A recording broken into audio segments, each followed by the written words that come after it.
Welcome to You, Me, Empathy. Thank you for listening. We would like to remind you that this podcast is for informational and entertainment purposes only, and is not a substitute for medical advice, diagnosis, or treatment. Known as just a silly boy with a feely heart. Please consider supporting the show. Check us out on Patreon or simply leave a review on iTunes. Here's your host and creator of the show, Known Wells. Hello, feely humans. Welcome to another episode of You, Me, Empathy. My name is Known Wells, and this is episode 83 with my guest, Jennifer Newman. Today on the show, we chat about creating your own path after divorce. Jennifer shares her heart. She opens up her big ol' heart and shares her experience in dealing with the trauma of going through a divorce. It's a really, really beautiful episode. Just the lessons she's learned since. A lot of great sound bites in there. I really loved catching up with my friend Jennifer and very proud of her for sharing her story. Before we get to the episode, I wanted to remind you to please leave a review for You, Me, Empathy in Apple Podcasts and Google and wherever you listen. Just please, definitely Apple Podcasts. Leave a review, 5 stars, favorite number. Love it. Love you. Also, make sure to follow the show on Instagram and Twitter at You, Me, Empathy. We also have a Facebook group that is at facebook.com/groups/You, Me, Empathy. And while you're at it, might as well support the show on Patreon, which is patreon.com/You, Me, Empathy. 25 cents an episode. You can support the show. You can also support the show by, again, leaving a review, or you can buy yourself a You, Me, Empathy t-shirt. You can go to the links on my website at knownwells.com, or on Instagram, I have... go to the link in my profile. You can find the link to the shop, to the You, Me, Empathy shop there. So thank you. Thank you for being here. Again, I love you guys. I hope you enjoy this episode. It's July and it's very hot.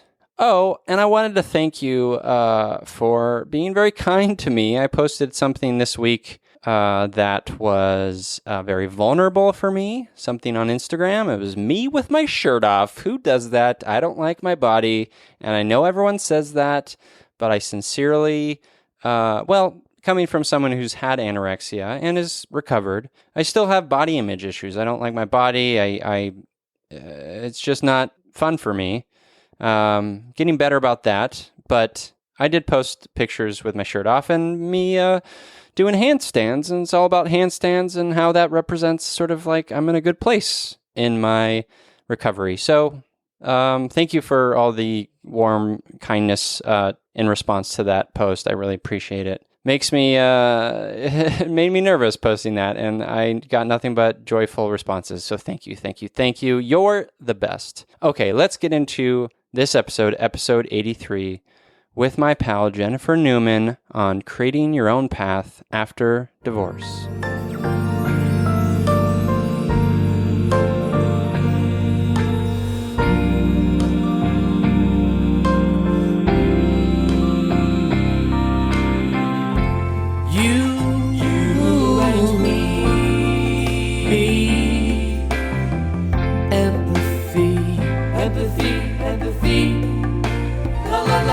La la la la, you,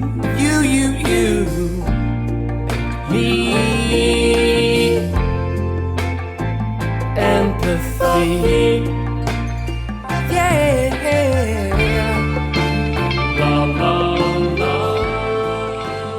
Welcome to You, Me, Empathy, a podcast about exploring the struggles we face in our day-to-day lives as humans trying to get by on this wondrous and overwhelming pale blue dot. The intent of You, Me, Empathy is to talk openly, without judgment, about our neuroses, our mental illnesses, our shared anxieties and worries, to create a dialogue that is vulnerable and deeply human and empathetic, and to share that dialogue with others to inspire emotional and cognitive collaboration and insight so we can, hand in hand, break down the stigma that make us feel shame and guilt for struggling, for feeling our feelings, for being human. You, Me, Empathy is a safe, friendly space designed to inspire the beauty in each of us. Today, I am grateful to be on a path toward wonder with writer, podcaster, Sacramento native, and true creator of her own path, Jennifer Newman. Hello, Jennifer. Hi, thank you for having me. Oh, I'm so happy to have you, friend.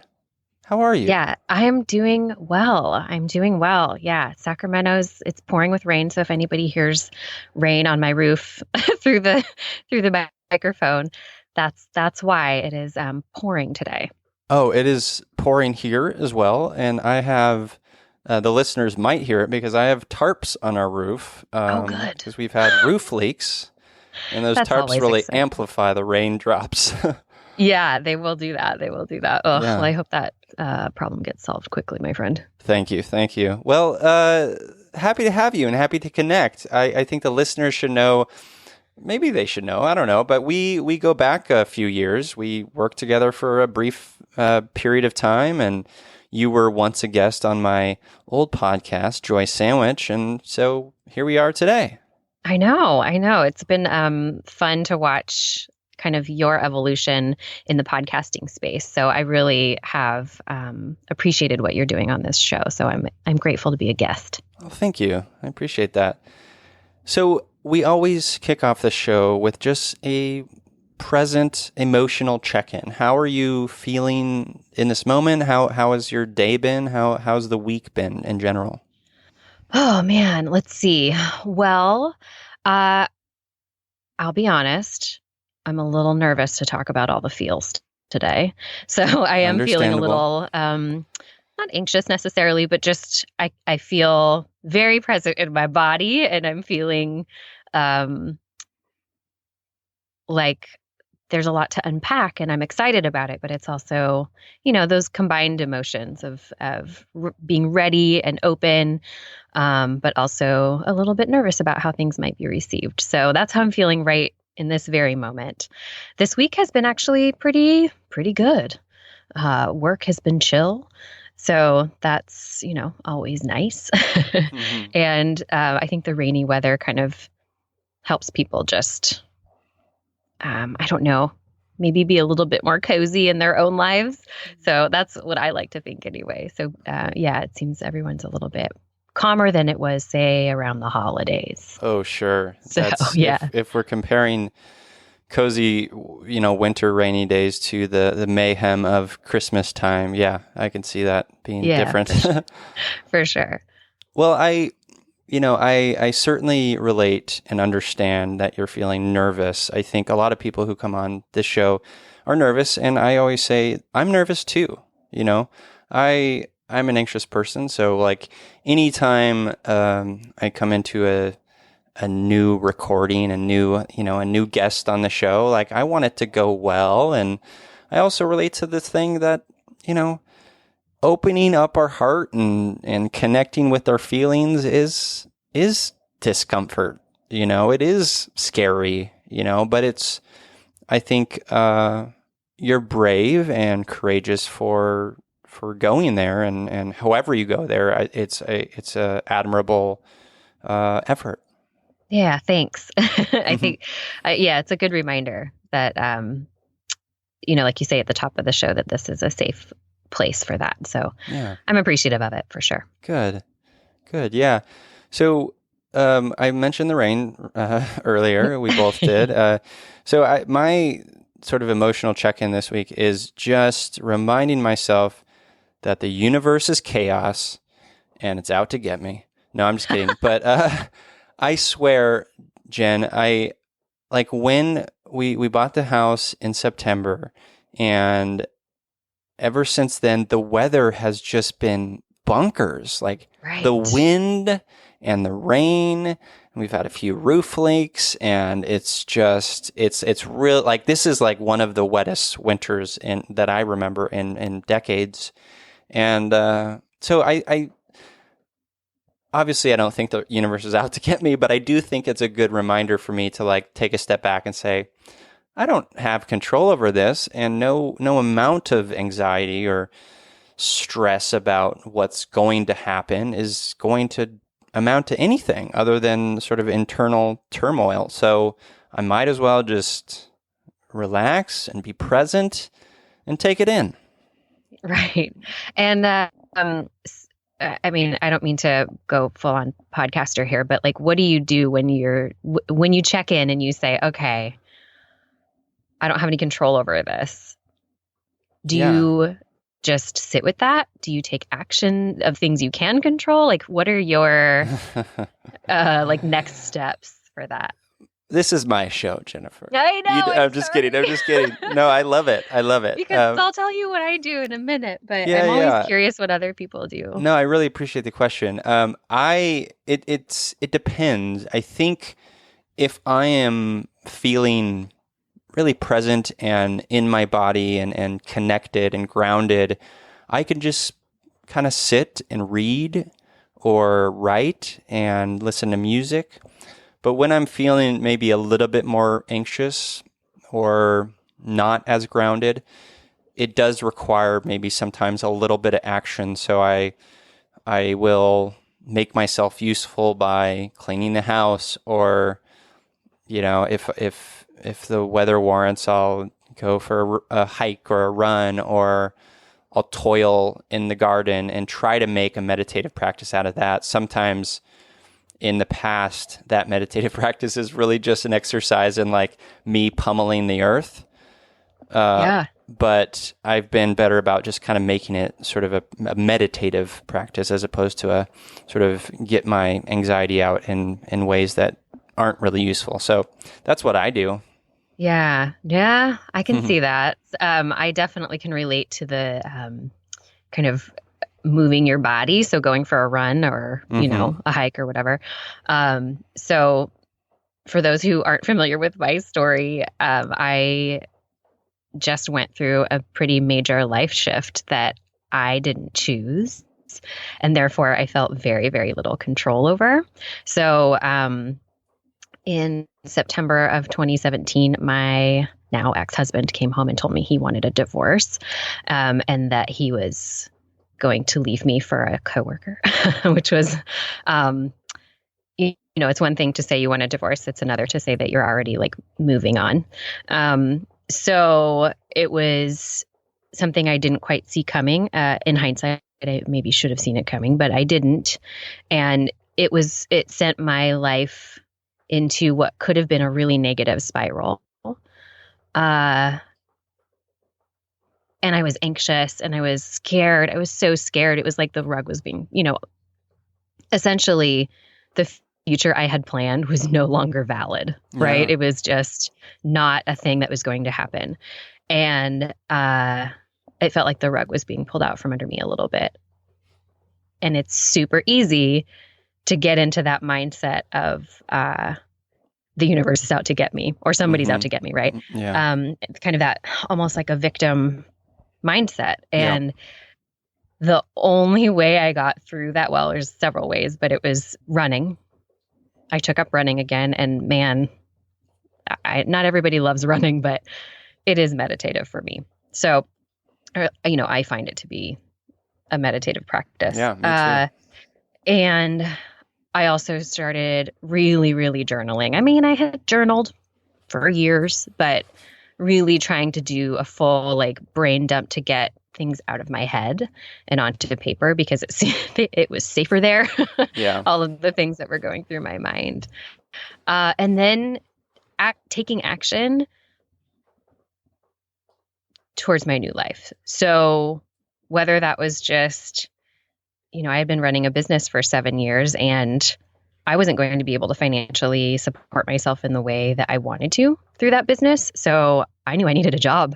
And so, I mean, he told me on a Friday night, pretty late, and I didn't get any sleep. And I immediately went into my office at the time. So I had a studio for my business.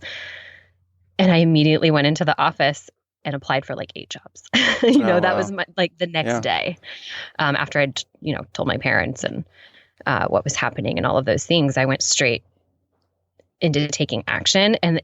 And I truly think, I mean, it wasn't fruitful. I didn't end up landing any of those jobs. I'm not sure I was my own best editor at that point for resumes. I was pretty shaken up and I was sad and angry and all the feelings. But I do feel like at least taking some action, even if it didn't quite, turn into anything, helped.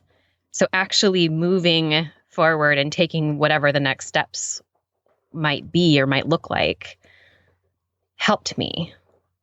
Does that make sense? Oh, it makes 100% sense. Like, we spend so much time as humans, to our detriment at times, projecting what our life will be like, right? We ruminate on it. Even if it's not like top of our brain, we ruminate on like what life will be like. And our actions are guided by these things, whether we know it or not, consciously or, subconsciously.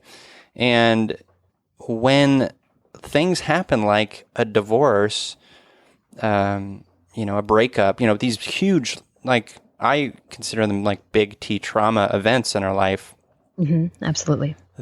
Like, that is washed away and you're left flailing. And so it totally makes sense that you went to like, okay, I need to start putting, stepping stones ahead of me or something, put something ahead of me.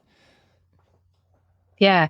Yeah. And that's what it felt like, even in the moment. Like, I knew I have vivid memories of just knowing that, like, I should maybe be crying right now. I should maybe be on my bathroom floor.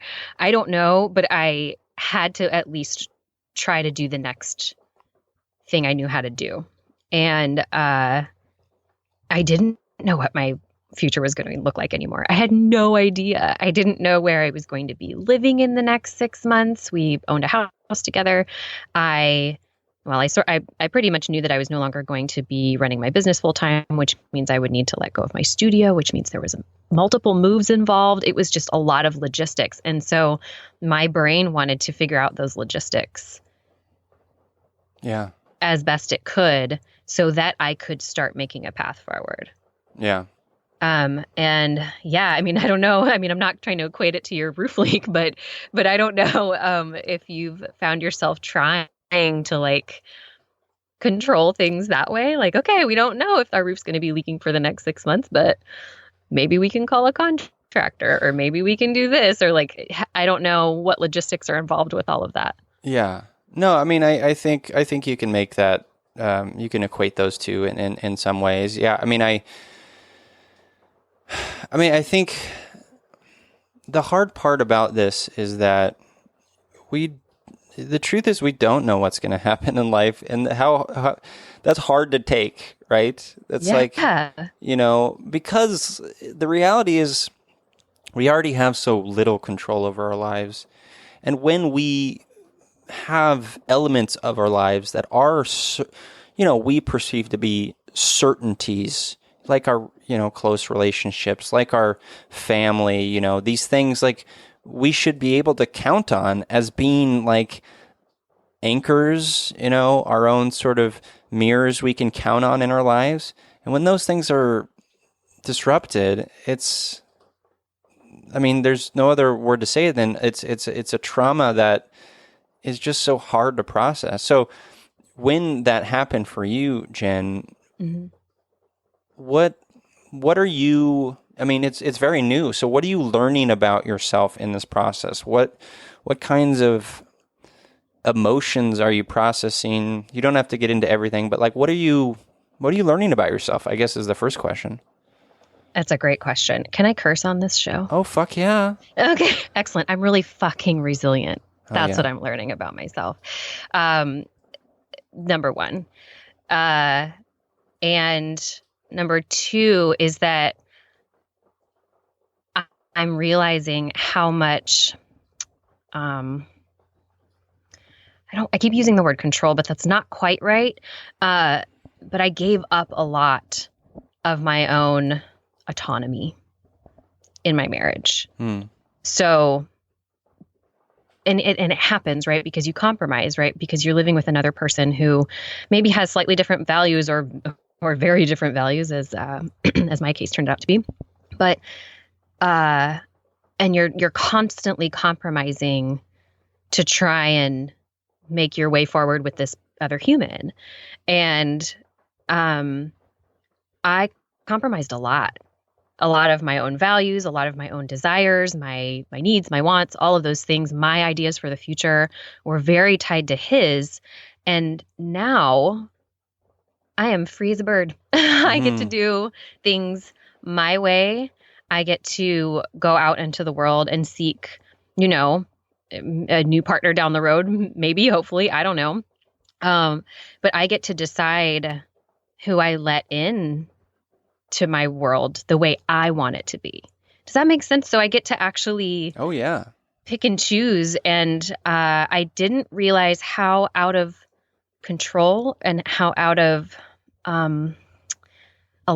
control, again, is the wrong word. It's more out of alignment with my own self as a human I truly was in my marriage. And I don't think I had the ability to see it while I was in it.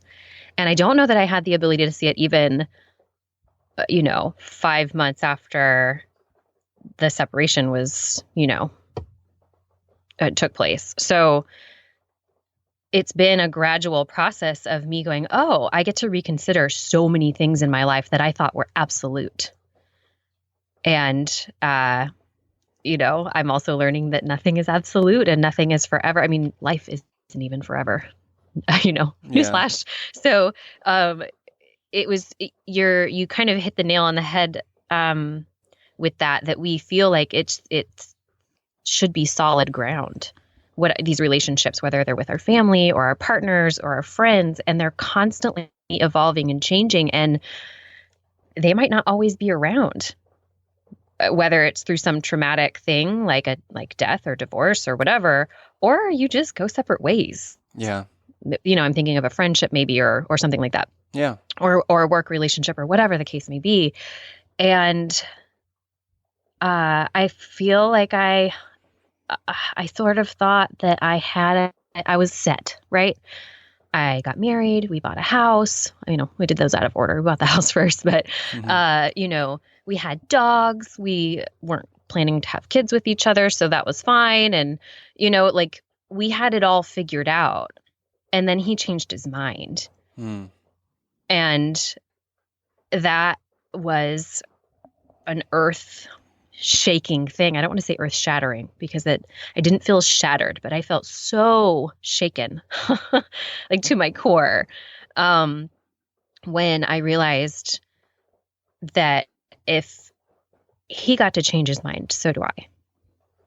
Absolutely. Right. So that was the resiliency is something that's really come forward for me.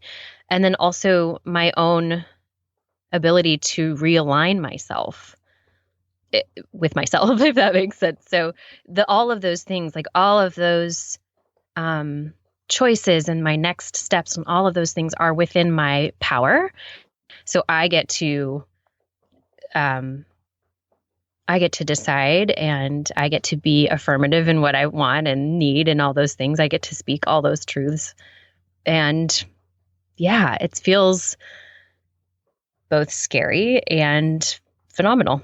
Yeah. So, yeah. No, those two emotions make sense for where you're at.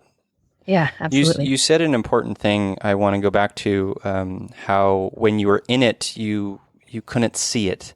And I think that's a really important point when it comes to anything we're counting on or have become a comfort in our lives or have become a mainstay, have become, a long relationship, whatever it may be. And, I think it is hard to see it when we're in it, and it does take, sometimes a stepping back to look back at a situation.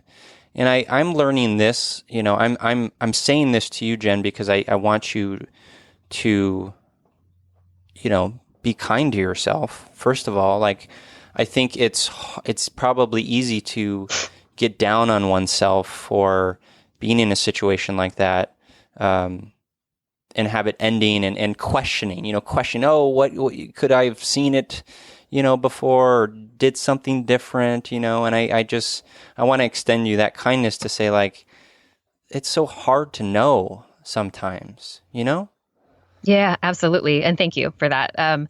It's definitely been one of those events in life where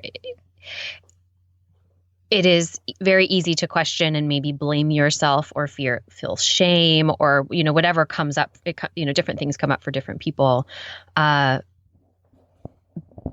But two sides of the same coin, maybe, right? Is those things come up and you're like, hang on, relax. You're processing some things, but also, oh man, these things are coming up. Let's take a look at that so that moving forward, we maybe don't make the same mistake twice, or we learn something about ourselves so that we can learn something about others. I think that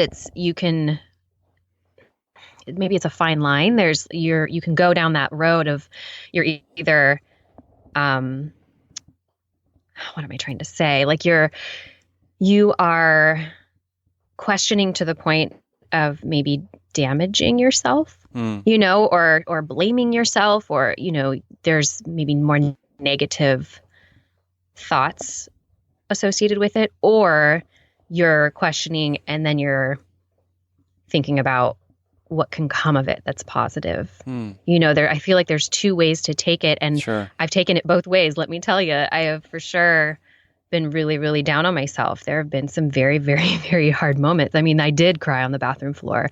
I broke a blood vessel in my face. I was bawling so hard. You know what I mean? Oh my like, God. it's been really hard. But I also know that, this was his deal. He is the one who decided to make this giant shift in our lives. And I decided not to take any of that on necessarily, and not in a bad way, like, okay, well, he made this change. Well, what does that say about me? Sure. But it really says more about him than it does about me. So I do. And that's not necessarily bad. Maybe he's just living his truth, right? That's what I'm trying to tell myself. Sure. But I think we can still take some of those like nuggets and then ask questions about how that can lead us to something more positive in the future, even if it's just being alone, right? I'm not necessarily thinking, just another partnership, but how can we be better to ourselves as well? Like, be more present and be more aware and thoughtful. Yeah, absolutely. As a single person. Oh, 100%. Yeah, that's really good insight.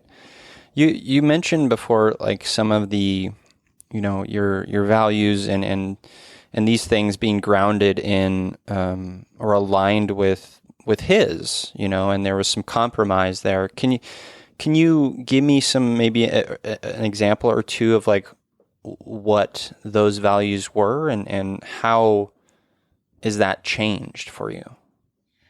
All right, so that's a good question. I don't want to go too far into some of the more negative things that were happening in our relationship, but something that's come up long after, and I don't, maybe not long after, but, within, the last year, because again, this was September of 2017. So I'm now, about a year and a bit out of that, is that, he and I knew for certain that we were not having children.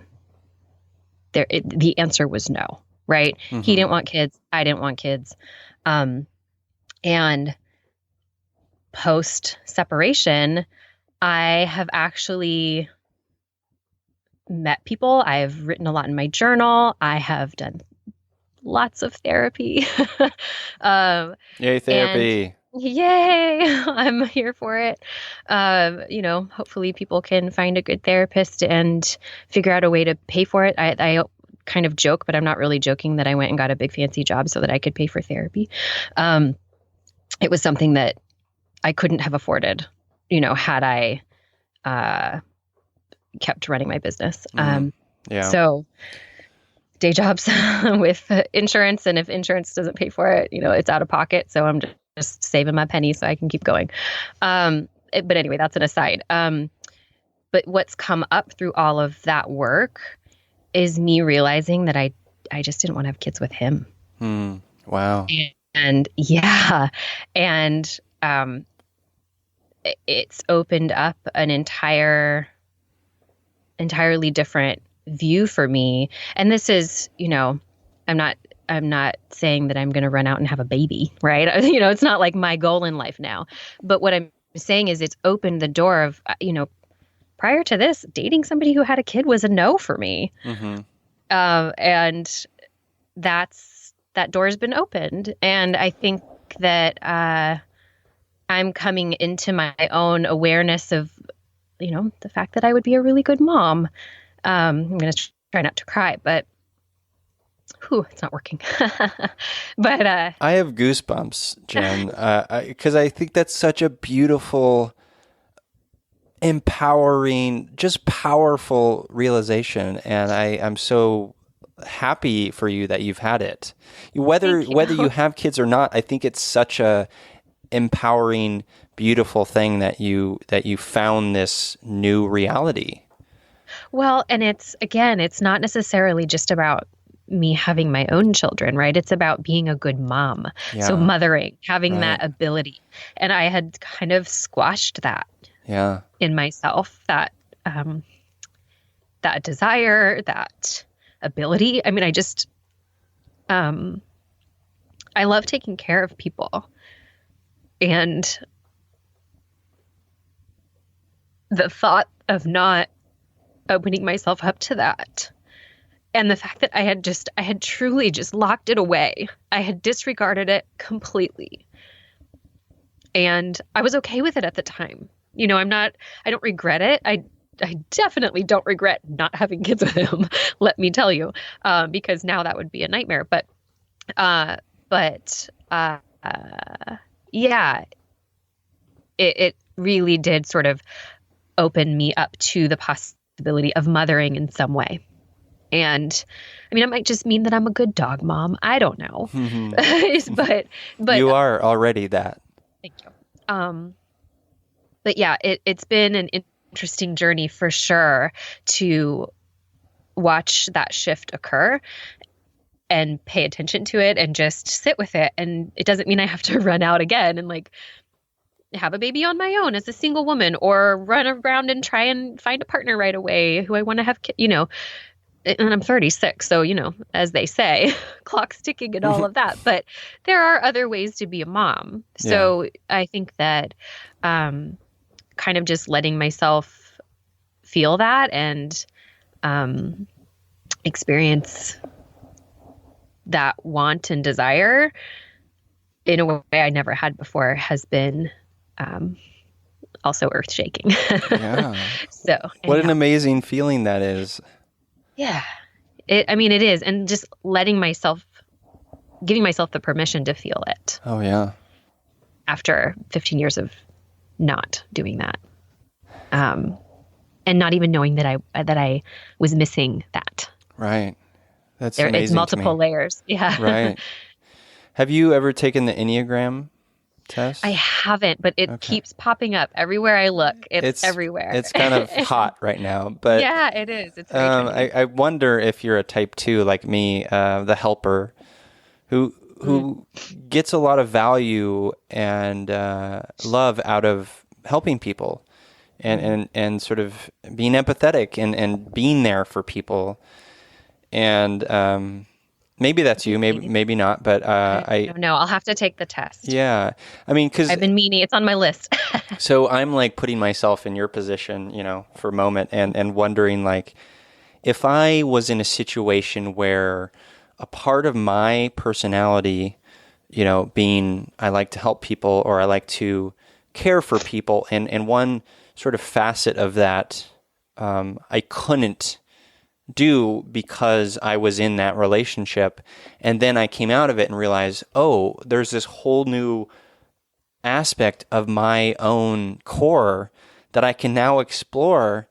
I mean, it boggles my mind how wondrous that could be. Yeah. I mean, it could be, right? and it is. I'm trying. I'm also a bit of a, as you all could probably tell, I said I went straight to my office and started applying for jobs. Like I'm a person of action. Yeah. And so it's really hard not to get anxious thinking about, well, if I want to have kids, that means I got to start soon. And it's like it's really easy for me to think like, okay, well, what's the next step? How do I move forward with this knowledge now? Right. But I've had to take a step back from it just a little because my life is still in flux, very much so. And like I wouldn't want to bring a child into my current like scenario. Sure. But really sitting with the feelings and understanding what it could look like and making sure that I am okay with whatever it might look like, instead of being very prescriptive about it. Yeah. Say, like, oh, well, it has to look this way. I have to have a partner and and then there's 1.2, all of those normal societal type paths, I guess. Yeah. It doesn't have to look like what it's looked like for other people. Yeah. So, yeah. Have you, one of the things you hear about people who go through divorces or any, like so when I left, I was raised in a Christian home, and when I left that, and when I sort of transitioned into more of like a humanist perspective on life, even though like I look back on that time, even though like I don't believe, like the Judeo-Christian sort of worldview, there was still a sense of loss because it was part of my identity in a way, and I'm wondering if you have felt some loss in this experience. Absolutely. I mean, yeah, it's been interesting to, again, sort of just sit and watch the thoughts and the feelings and just really pay close attention to them as they come up. Is that a new experience for you? Sitting and the watching? Yeah, the sitting and the watching. I'm definitely more present in my own mind and body, if that makes sense. And I think part of that was because I was really misaligned, meaning I was compromising a lot of myself. Right. And I didn't quite know it at the time. I didn't know that I wasn't as present as I could be because I thought I already was, but having something so, like you said, capital T, traumatic happen, it really makes you take a step back and think about how you could be even more present and more available to yourself. And I totally lost track of the question. No, it's okay. Really just about like the feeling of loss and how it pertains to your identity in this experience. Yeah. Okay. So on the loss side of things, I definitely feel, I miss my in-laws. And I know not everybody says that, but I actually miss sort of having them in my life. And there was a sense of belonging, even though, again, like we were very different. I was very different than most of them. Let's just say politically. Okay. Or, beliefs wise, all of those things. We were very, very different. I'm pretty progressive, and I was the only in the room. Gotcha. So, but there was still a sense of like, well, this is what we do. We go to this cabin every year and we go to these events every year. And, I lost a lot of the tradition that had been in my life for 15 years. I see. So I think that,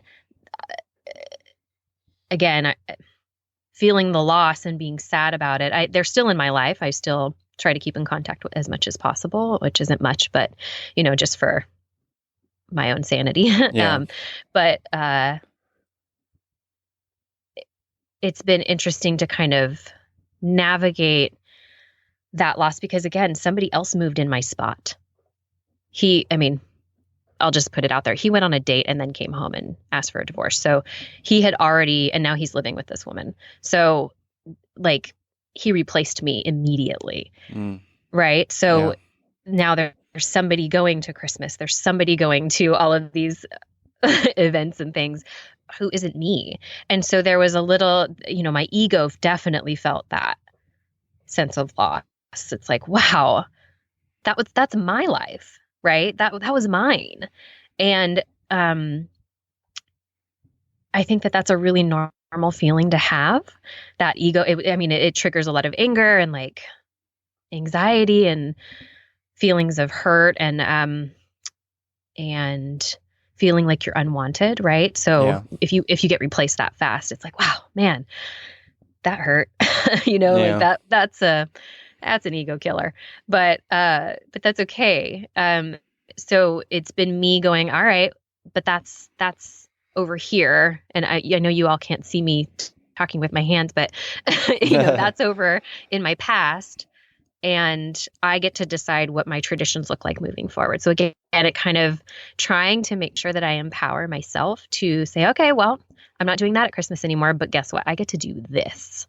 Like I get to decide what Christmas looks like. I get to decide, maybe I don't go to that cabin anymore, but I get to go to these cabins, instead. Or, and I'm not just trying to replace it, but there is a sense of empowerment there, and something that, and I know this isn't really what you asked, but I feel like it sort of ties into it. And it's something that I've been really intentional about from almost the beginning, since, back in 2017. And it's replacing memories. So he and I were together for 15 years and we did a lot of things together.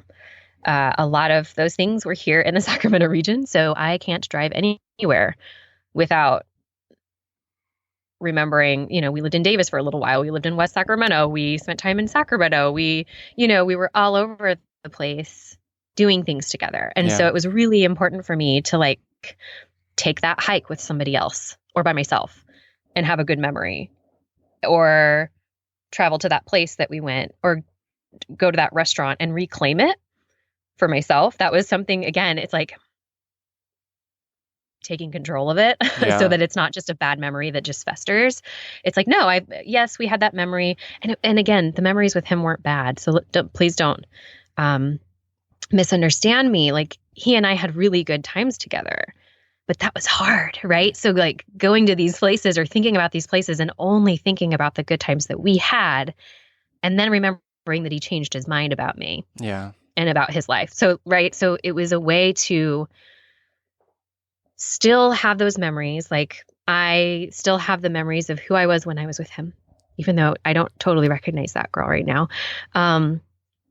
But I also have these additional memories with, say, some of my friends or myself, like going places alone. I'm totally down with that. And just sort of reclaiming those spots and those memories, and so that they don't only hold the weight of my past. Does that make sense? Oh, it totally makes sense. Okay. I think it's really beautifully said. It's, it's like, it's almost like, you have a painting and there are aspects of the painting that are these joyful experiences that you do cherish because they are part of your sort of path and your journey. But now, you can add some sort of more paint to that painting in your own, and you're taking control of that paintbrush. Like you're in charge of like where the painting goes next and how it's going to look. Right. While still honoring these experiences that you had, which are still important and valid. Totally. It's just adding extra layers. You're right. Extra layers of paint. Yeah. Totally. Yeah.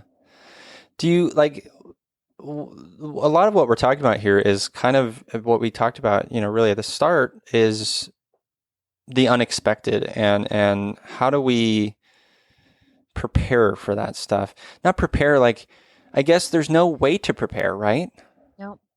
I didn't mean to sound so definitive there. No, there's no way to prepare. My gut reaction is like, no, you don't know. We just don't know what's going to happen next. We don't. We can do all sorts of work. We can write the to-do lists and we can manifest and, do affirmational type work, and we can do all of those things, right? But I do think that we can fortify ourselves in a way that it's like I keep saying earth shaking. So it's like I was not an earthquake-proof building before, but now I am. Like I've retrofitted Yeah, there you all go. the things, Oh, and I that's feel a like really good analogy, especially it's for us like- Californians. I know. Sorry to everyone else who may not understand what it feels like to be in an earthquake, but no, it's and just to further a cheesy analogy, even more, like that building wasn't something I wanted to condemn, right? So like my foundation and everything was shaky, right? And I didn't want to just close up shop. I needed to make sure the building could sustain itself moving forward. And now I'm up to code, right? So like I feel like all the work that I've been doing, and I'm not done. Yeah. Please, I don't think we're ever done. We're but never done. Yeah. No. But I do think that I am so much stronger now. Not in the, not just in the way of like, I know how to process feelings or my emotions. It's like I'm rooted. I'm more grounded. I'm more myself. And I think that I'm stronger in my beliefs and my values. And I know that in the future, if there's another partnership that comes into my life, there will again be compromise. That's how it works. But I think that I'm stronger in understanding who I am as a person. And I think that will help me have a stronger relationship with somebody else down the road. Absolutely. Yeah. Again, I keep asking if that makes sense, but I feel like I'm rambling. But no, not at all. There has been a deep bit of work that had to happen. Yeah. In order for me to understand more about myself so that I can be stronger moving forward. I think that's something we all can relate to. I think we've all been in relationships or just experiences where we are not doing the work of like understanding, okay, what am I about? What we're not doing that inward questioning about like our identities and what really is of our values and how can I hold on to that and make that still an important sort of steady player in my life, even with other people. I think it does take a lot of work, and we all can relate to this idea that, or we can all relate to the experience because many of us have experienced it. I know I have, where we bring that into a situation and then it becomes muted or the edges are softened because the other one is screaming louder or something. It's not in the driver's seat, and it needs to be, but to get to the driver's seat, we need to do that work that you're talking about. Yeah. But it's uncomfortable. It's so uncomfortable. Oh, please. No, this has not been easy. And it will continue to not be easy, right? I think that that's something we have to remember too, is that that none of this is, simple. And you touched on a couple things. So I think that, I've only been single. I mean, I met my ex when I was 20. So yeah, you were a young little young. Girl. Yeah. Little chin. Yeah. And so I was so young. And so now, I've only been single for, gosh, however long. Don't make me do the math. Don't do the math. But I am, I'm dating and stuff. And I think that it is important to make sure that we are in the driver's seat for sure. But I also think that it's okay if somebody else is needs are louder for a while. The ebb and flow of needs and desires and the compromise that happens sometimes when you're with somebody else, I think we have to be open to that ebb and flow. So it's when someone else's needs and desires are constantly weighted heavier than yours, and you give in and you give in and you give in and you give in over and over, and your corners are soft and the other person's never have to, lose their edge. Yeah, 100%. That's where I feel like that imbalance happens. And I think that me coming into my own power a little bit over the last year and a bit has been building those corners back up a little, because they definitely got, I was the quieter one. Yeah. In terms of, not really. I was, he was a bit of an introvert. So in real life, I was the louder one. But in terms of whose needs and desires were at the forefront, maybe, or I don't know if I'm saying this right, but it felt as though I had compromised a lot. And maybe, I don't know, we haven't spoken about it, but maybe he does too, right? So I can only come at it from my own side of the story. But again, everybody knows there's always two sides. But from my experience, I felt like I compromised a lot. And so I've actually really been grateful for the experience of having the time and the space to figure out who I am again, or who I am now, with all of my life experience thus far. Yeah. So, I think an important thing to say also, when I hear you talking about that, is there's imbalance that can happen when one person in a relationship is doing the work, is doing the inward looking, and one is not. Right? Yeah. Like that happens all the time too. Oh, it happened. Yeah, absolutely.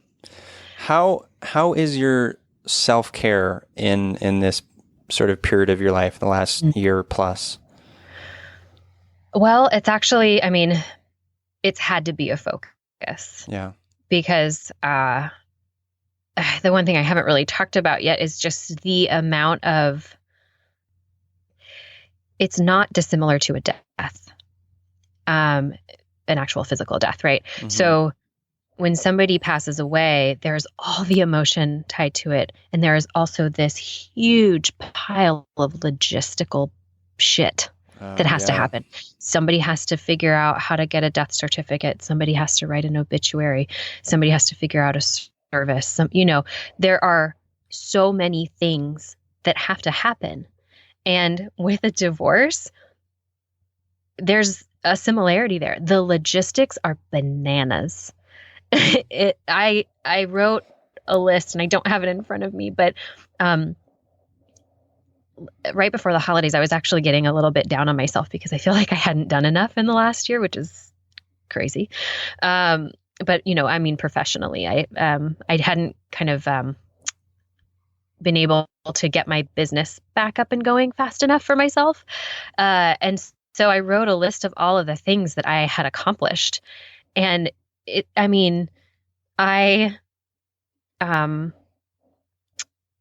essentially lost my husband of 10 years, partner of 15 years, in a way that was not a conscious uncoupling, let's just say. This was not Gwyneth Paltrow's version of divorce. So I had done that. I had to live with him for a little while after that. I moved, sold a house. I went through the divorce paperwork process, which is also nuts. I changed my name on almost everything. I'm still not done with that. I got a new job. I started the new job. I went through the learning curve. You know what I mean? There were so many. I started dating. That's which is also weird. So much. It's so much so stuff. much, Jen. That's like all of the big life choices that we have to all make. at once, right? And I was feeling like dang, I haven't done this, this, and this. And then I really had to take a step back and remind myself that I just went, you keep saying capital T trauma. Absolutely. 100%. It's traumatic because while I was doing all of those, those logistics type things, I was grieving. Yeah. And grief itself is its own weird process because all of this, kind of competing emotions and maybe emotions that don't seem like they would go together, like happiness and sadness, right? Sure. They both pop up at the same time. It's super confusing. And so, yeah, it's a lot.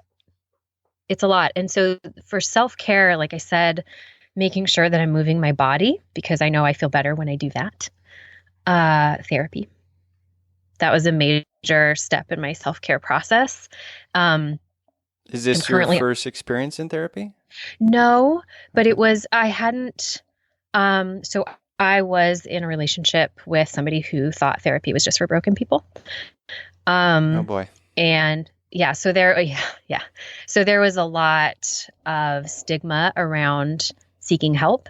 And so I didn't really seek help in that, I guess, traditional way. I had a lot of friends and, friends who I could really confide in and those sorts of things. But it's not the same as having an independent third party, if you will. Yeah. So, who's trained and licensed and all of those things. So, it was a big investment in my self-care. And it saddens me that our society is set up in a way that thinks of, it's structured in a way, like financially and logistically. Again, it's ridiculous. We need we need to make it way less difficult and way less expensive for people to go see a therapist. Yep, 100%. And so it's one of those things that I feel very privileged to be able to experience. And there are ways to help other people, experience it too, who maybe can't afford it. But yeah, it was so important for me to seek that out. I'm actually currently on a little bit of a hiatus. My therapist, had a baby. Oh, that's exciting. She was on maternity leave. But anyway, and I needed to take a step back to do my own evaluation and see how I felt without therapy, if that makes sense. So, but I love it. I actually really felt good going on a regular basis. So that my plan is to kind of get back on that train. But journaling, anything that allowed me to get my thoughts out into the universe instead of having them just sit in my head, because I'm really good at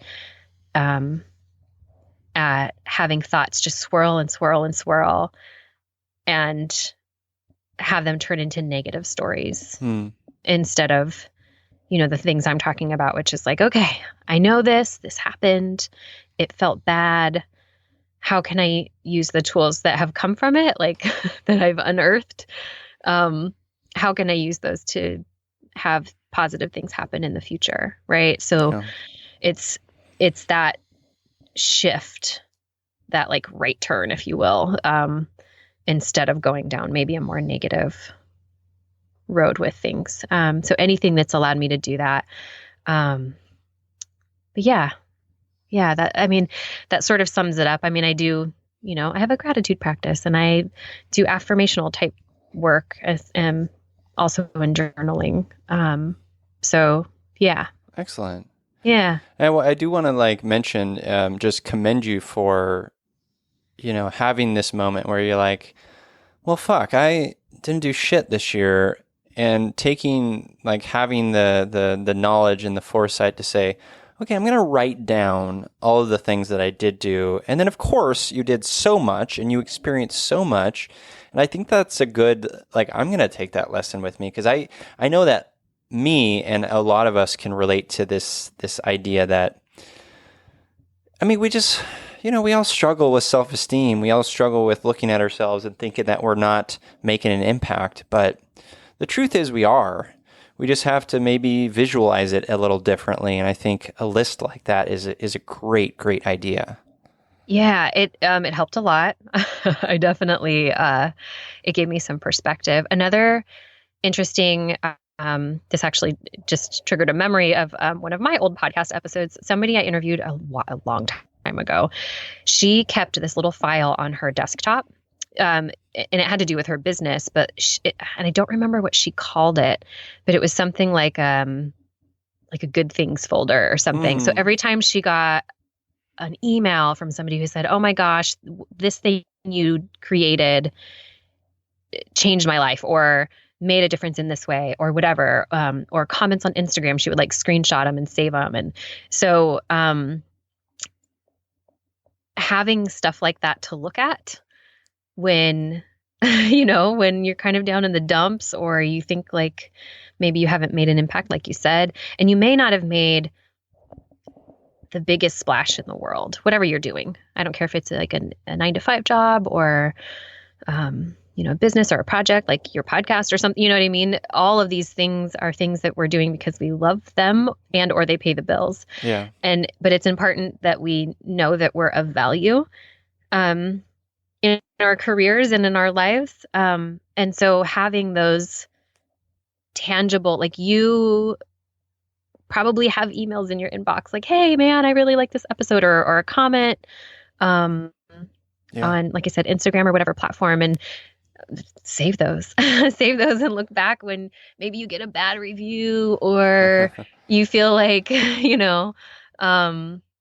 like you're not reaching enough people or whatever it is. I thought that was a really great idea and she's like internet famous, this person I interviewed. And so I thought, man, even you feel like that, like you've come so far. And, but yeah, we all get down on ourselves no matter where we are in our lives and our careers and all those things. So I think it is important to write the shit down. Yeah. The good stuff, the hard stuff, just so we can capture it and look at it.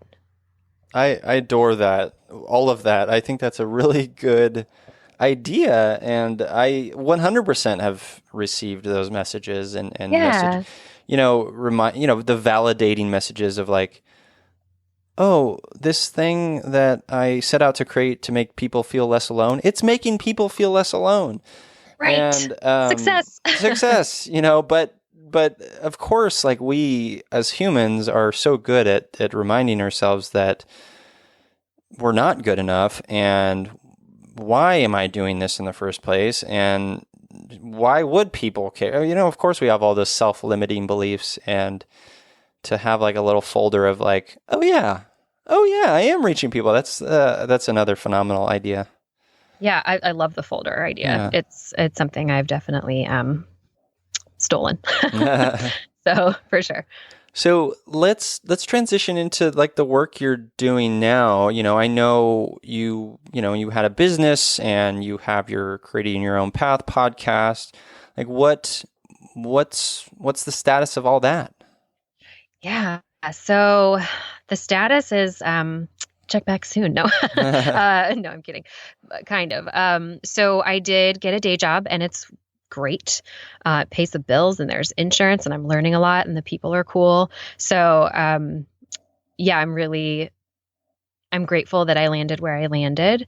And I will have a day job for the foreseeable future. I don't see myself, being solely a business owner, for the next chunk of time. I don't, I can't say one way or the other, but, with certainty, because again, like we talked about, nothing's forever, and we don't know what's going to happen next. But I think that right now I feel really grounded and really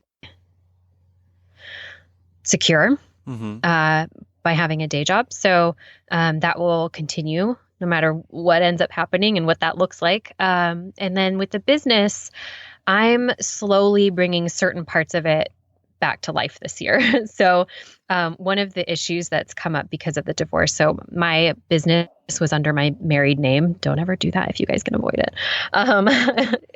And so I am changing my name personally, but I also have to change my business name. So holy paperwork, Batman. I'm doing all the things to try and move that along. But my divorce wasn't finalized until September of 2018. It took a whole year. just for various reasons. So I wasn't really able to change my name until fall and winter, to kind of start the process. So as soon as I get all of my important documents, filed with all of the levels of government, I will be able to kind of open up my shop and get the show going back in at least some semi-regular format. I want to bring back my artist residency, which it was attached to my show and my online shop.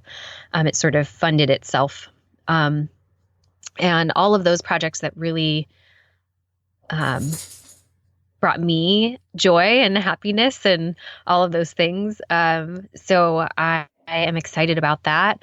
I'm also reworking a book that I created. My ex was actually a big part of it.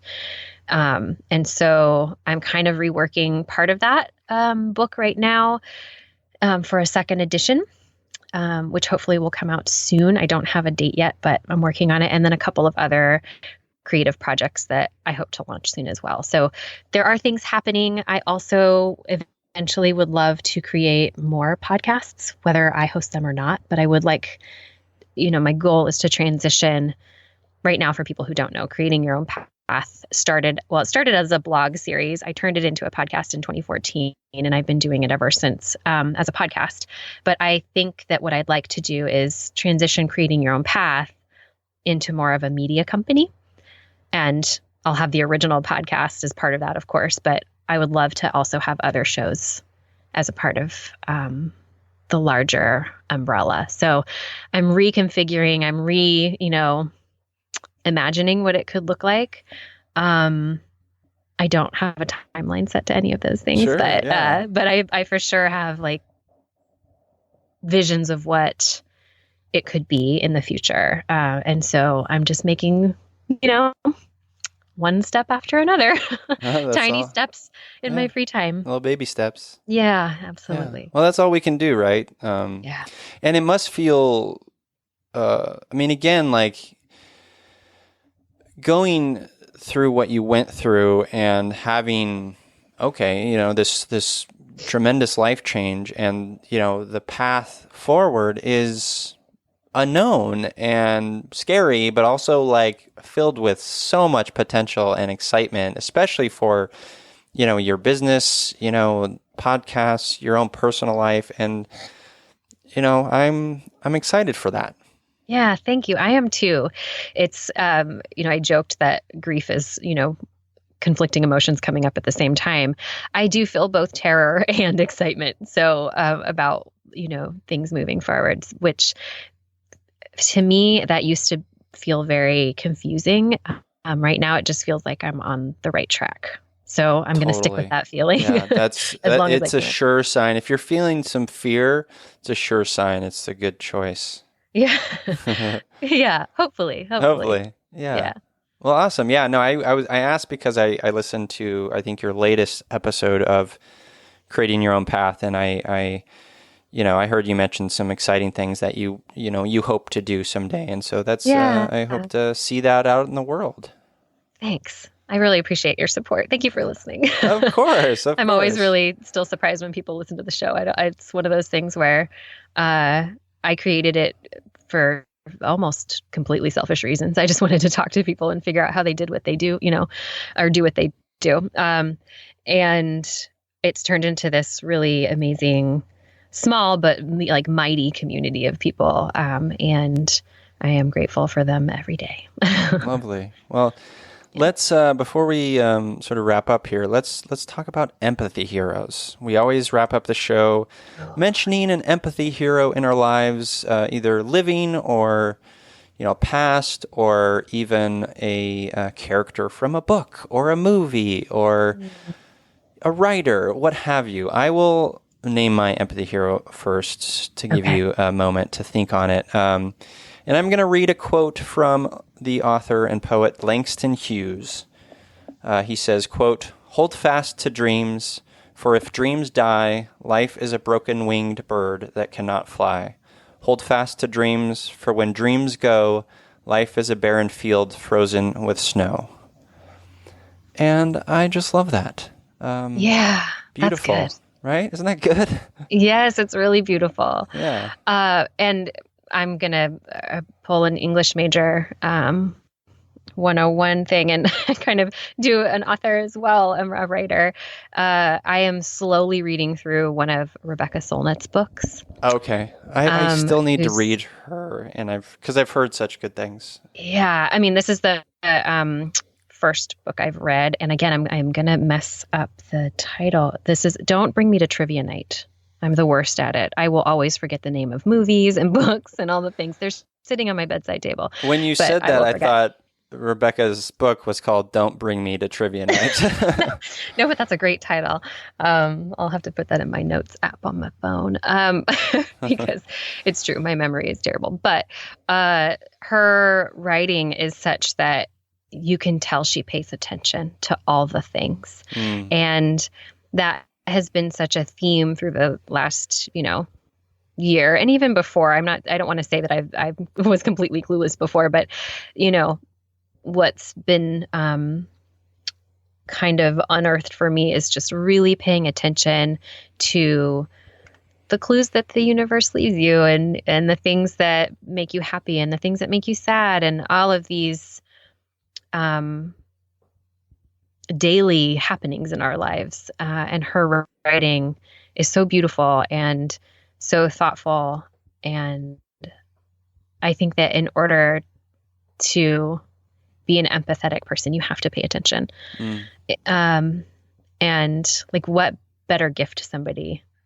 Like, I don't know if there is a better gift to somebody, right? Other than like paying attention to them and what they're saying or doing or feeling and kind of holding space for that. So yeah, so right now I feel like she's a good empathy hero because it comes forth in her writing really, it's really evident, I guess. Yeah. I love that. Thanks for sharing that. I still need to read her, and I do agree when you come across a piece of writing that you just know deep down that they're really grounded, they're really in tune with all of the things, and it's really a comforting sort of warm embrace hug. It's just such a comforting feeling, and it makes you feel a little seen, Mm-hmm. I love that. Definitely. Yeah, I do feel seen reading some of her work. That's nice. So, yeah. Well, Jennifer, where can the Feely humans listening connect with you and listen to the podcast and all that stuff? Sure. So if they want to dive into the podcast, it's pretty much everywhere, all the iTunes and Spotify and all that stuff. You can search Creating Your Own Path or Jennifer Newman, and you can find stuff there. Just know that if you start at episode 1, I used to call myself Jennifer Snyder, so prepare yourself. It's same me. It's the same person. It's you. But it's me. But you can also go to creatingyourownpath.com. That's where all of it lives. So content other than the podcast as well.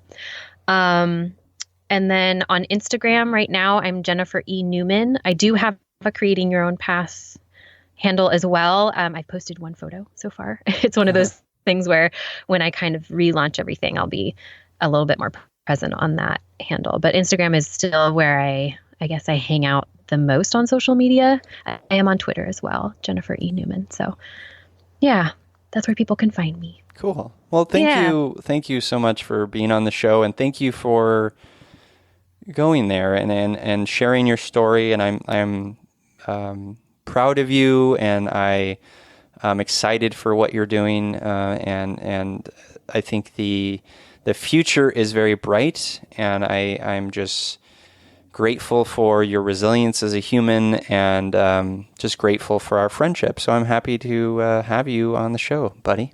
Yeah, I know. Thank you so much. And I do want to just kind of acknowledge you, if that's okay.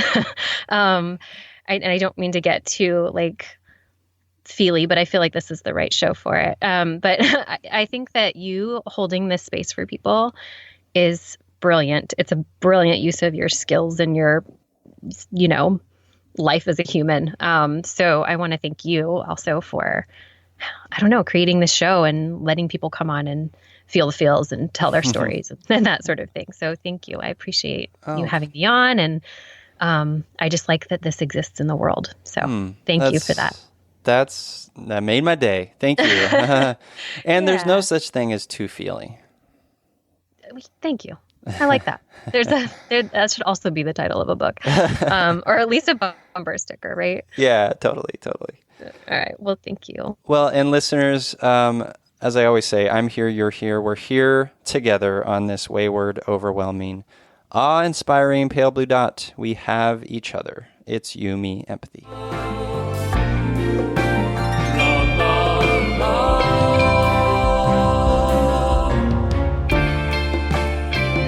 love.